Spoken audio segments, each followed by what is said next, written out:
Велам ми е чест и задоволство што ги имаме докторите кои што влеваат многу голема надеж пред се во јавното здравство. Од клиниката за ортопедија, тука заедно со мене се од мојата десна страна доктор Зоран Божиновски, до него е докторка Даница Поповска и до неа е доктор Илир Шабани.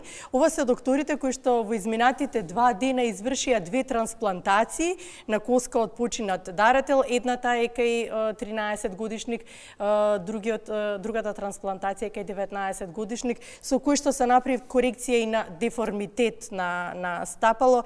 За што всушност станува збор, за какви трансплантации се извршија во изминатите 2 дена на клиниката за ортопедски болести, разговараме во продолжение. Добро утро официјално.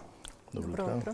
Јас велам, навистина вливате многу голема надеж во јавното здравство пред се, особено поради тоа што забележав дека и вашиот тим е полни со млади доктори, нели, сега се специјализанти, идни, како што вели доктор Божиновски, треба да не наследат, така што сето тоа влева надеж дека навистина се зајакнува јавното здравство.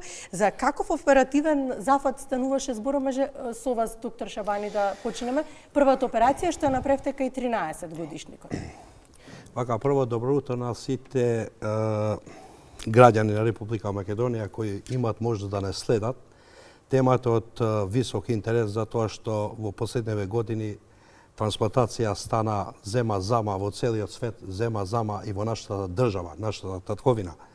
Со тоа ние кажувам дека сме рамо со здравство, рамо до рамо со европските држави и со светските држави во ниво на здравство.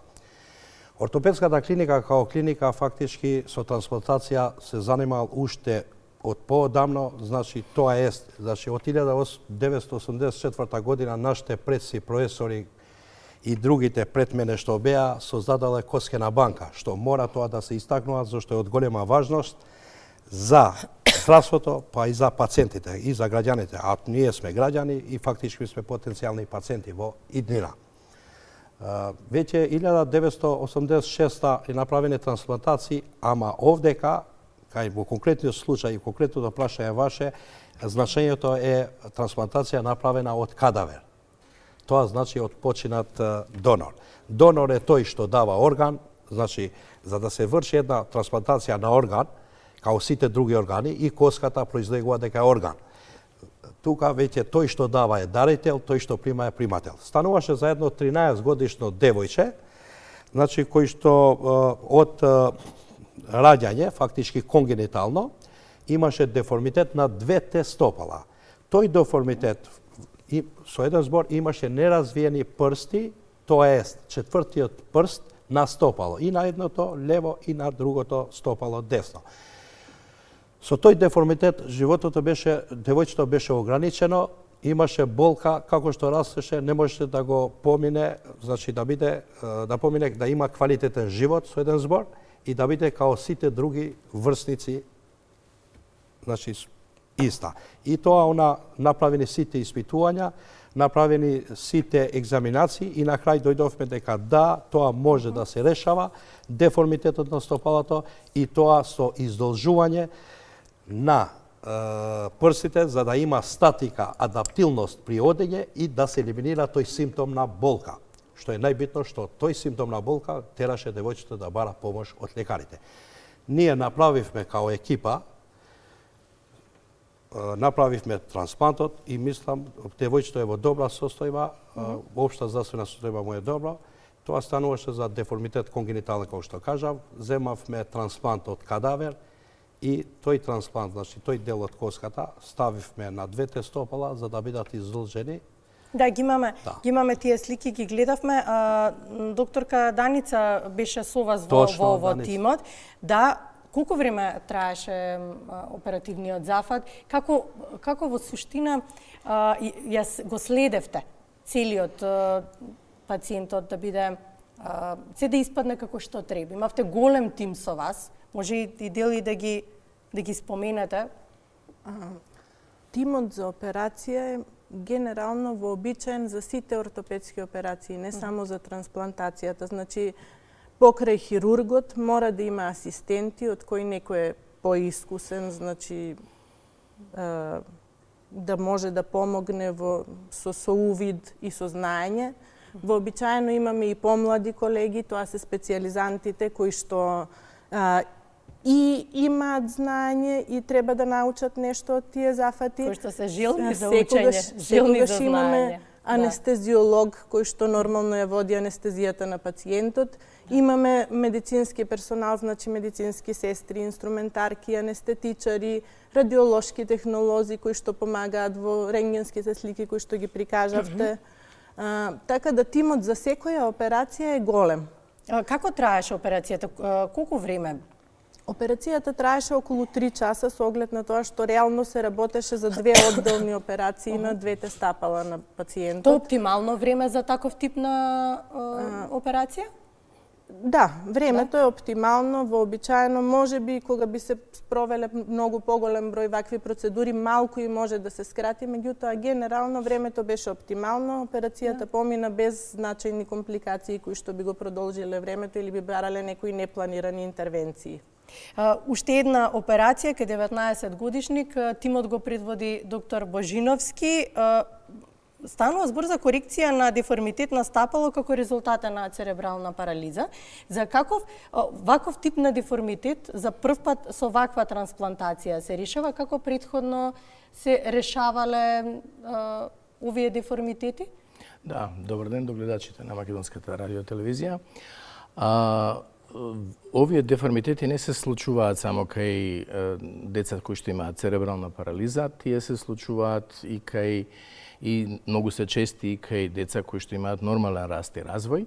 Се работи за една девијација на стопалото, која што релативно е доста честа и кога предизвикува проблеми, тогаш треба хируршки да се реагира. Во овој случај беше 19 годишен пациент кој што беше со церебрална парализа.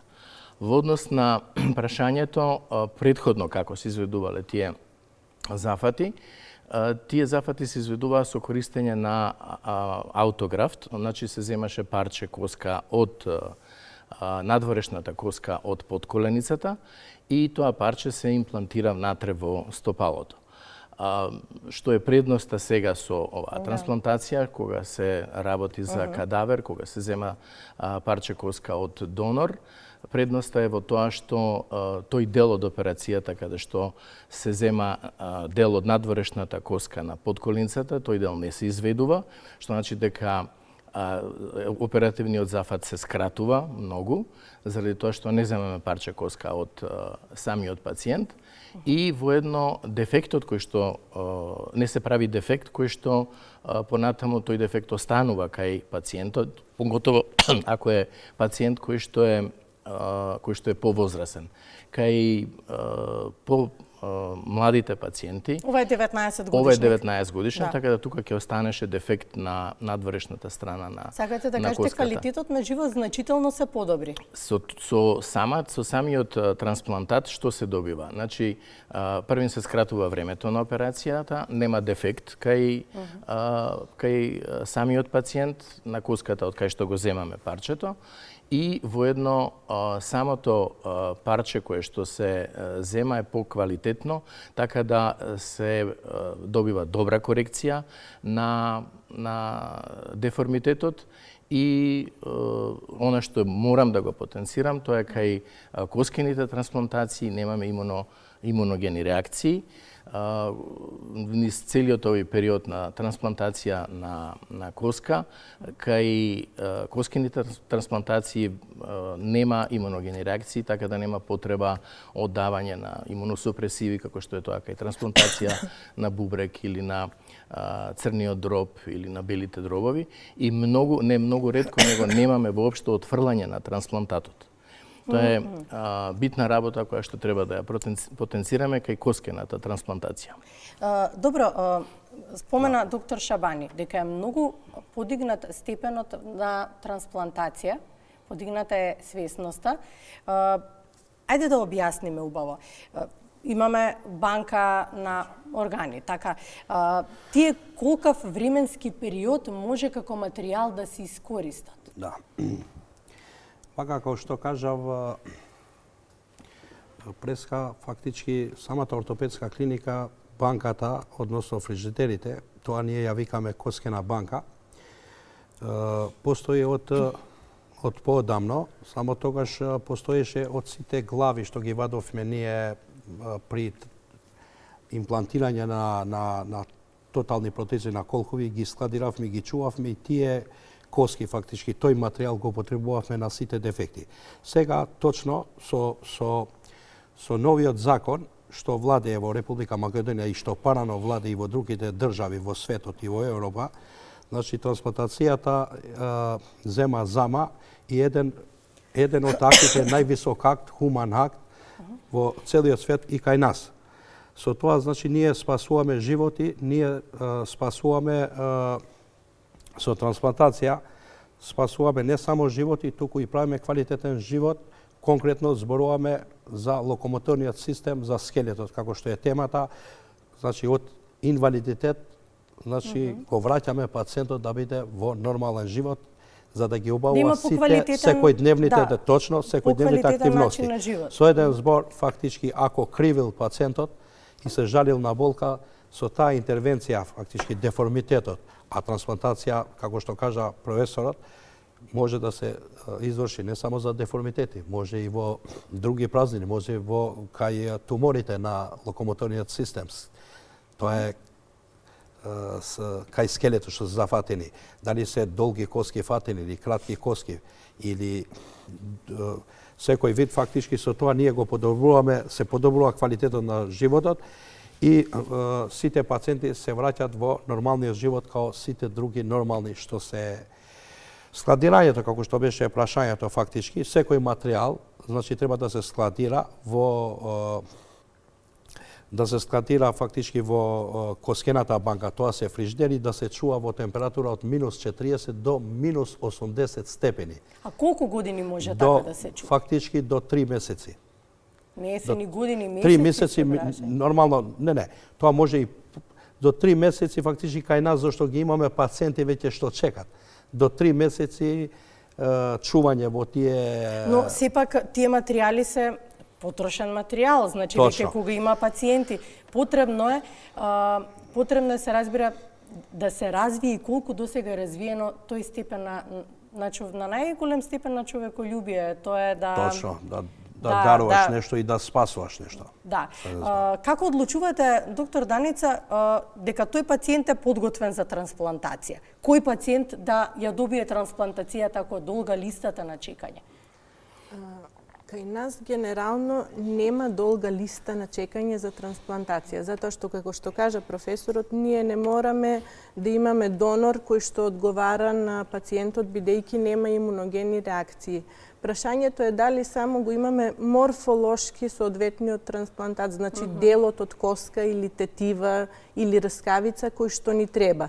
Така да понекогаш некој пациент може би и ќе чека неколку месеци, како што и беше нашиот пациент за кој што немавме во моментот соодветен трансплантат, додека да се појави донор, за жал, и да имаме соодветен трансплантат.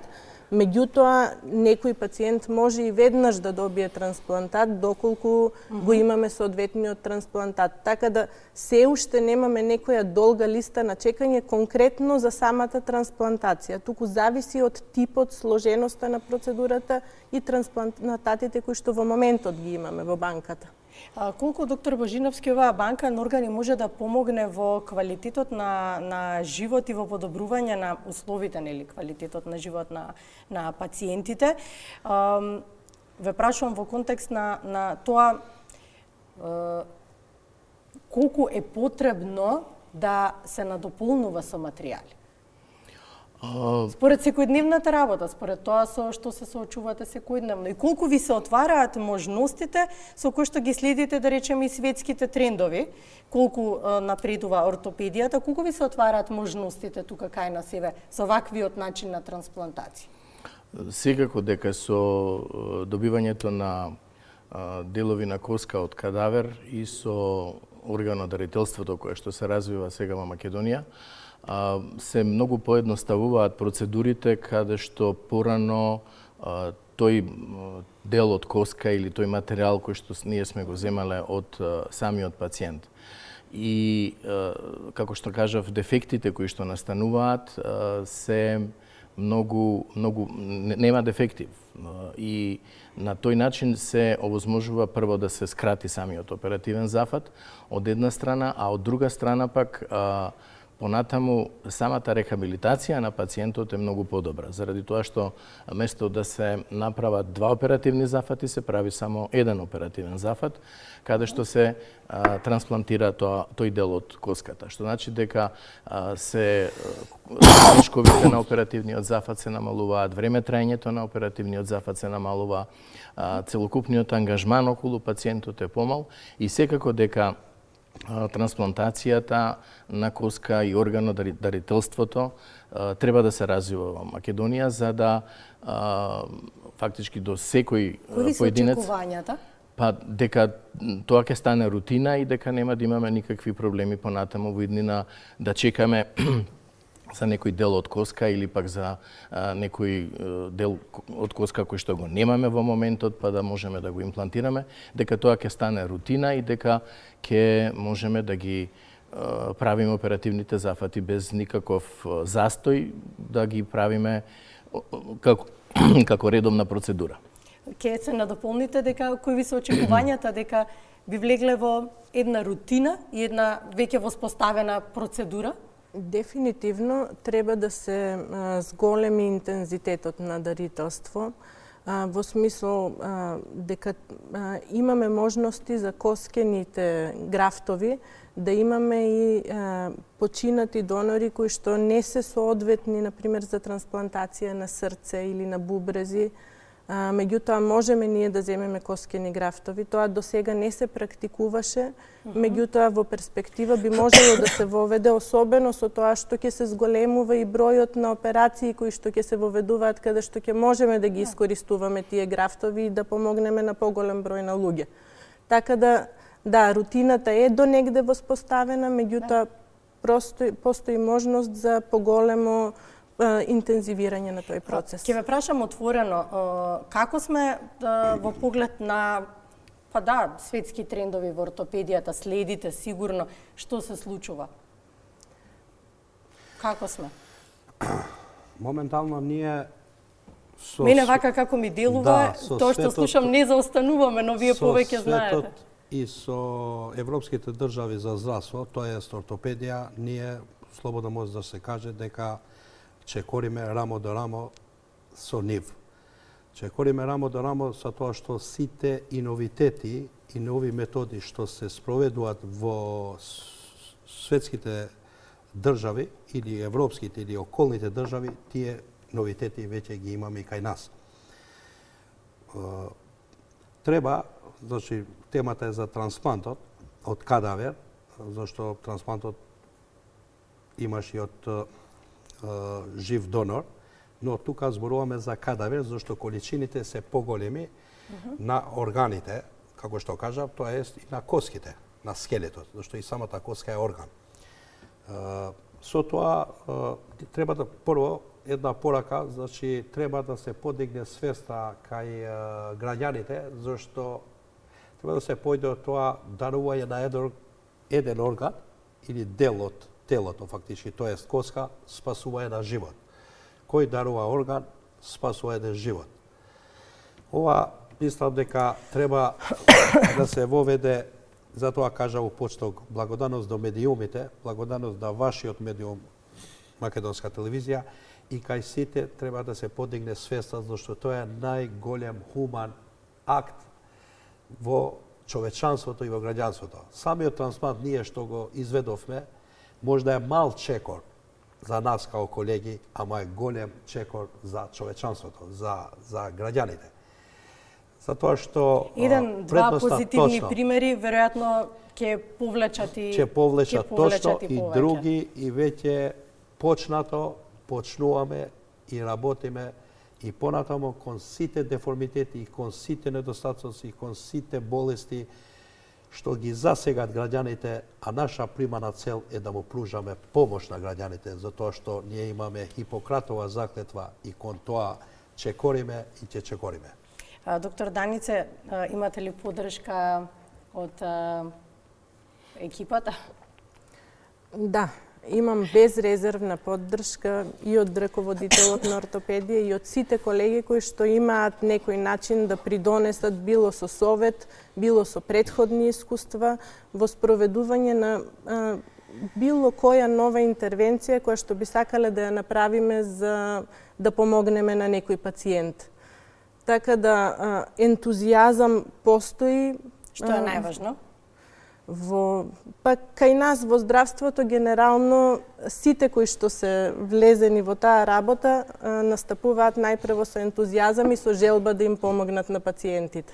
И се надам и да поместите граници, доктор Божиновски и професор во исто време со студентите постојано во контакти. Колку имате поддршка и од помладиве и од студентите? Ги споменавме сега, нели, специјализантите, па ајде малку некако да им дадеме и на нив внимание. Да, секоја нова метода во науката постои таа крива на учење, што се нарекува, и таа крива на учење укажува на тоа колку самиот метод може да се совлада и колку тој метод може да биде апликативен за другите кои што можат да го применат. И мислам дека овие трансплантации на коска кои што се изведуваат кај нас имаат добра крива на учење и дека може да добијат широка примена не само на нашата клиника за ортопедски болести, него и во другите институции низ Македонија, и во Скопје, исто така и низ Македонија. Добрата работа е што на овие оперативни зафати присуствуваат асистенти кои што се специјализанти и кои што ќе треба да го надополнат и да го надоградат овој почеток кој што ние овдека го правиме. А воедно со тек на време ќе можеме да ги согледаме и резултатите од самите оперативни зафати и ќе видиме дали во однос на имуните реакции сме сигурни дека тука нема да имаме некаков проблем, меѓутоа, како што кажав, во таа крива на учење ќе совладаме многу работи кои што и за нас се непознати, а истото тоа можеме да го пренесеме и на идните генерации кои што присуствуваат на операциите, значи подмладокот кој што треба нас да не наследи и да ги продолжи овие оперативни зафати, меѓутоа во основа на сето тоа лежи да се развие органодарителството, односно да се развие можноста да можеме да добиваме доволно органи, не само коски, него и други органи во однос на органодарителството.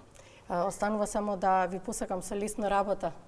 Така, нели, со лесно нека биде, нека се поместуваат границите, нека се испишуваат позитивни примери и нека учат помладите генерации. Нам ни се враќа вербата во јавното здравство, ја искрено кажувам. Продолжете понатаму позитивните примери, би сакала тука да ги испромовирам и понатаму.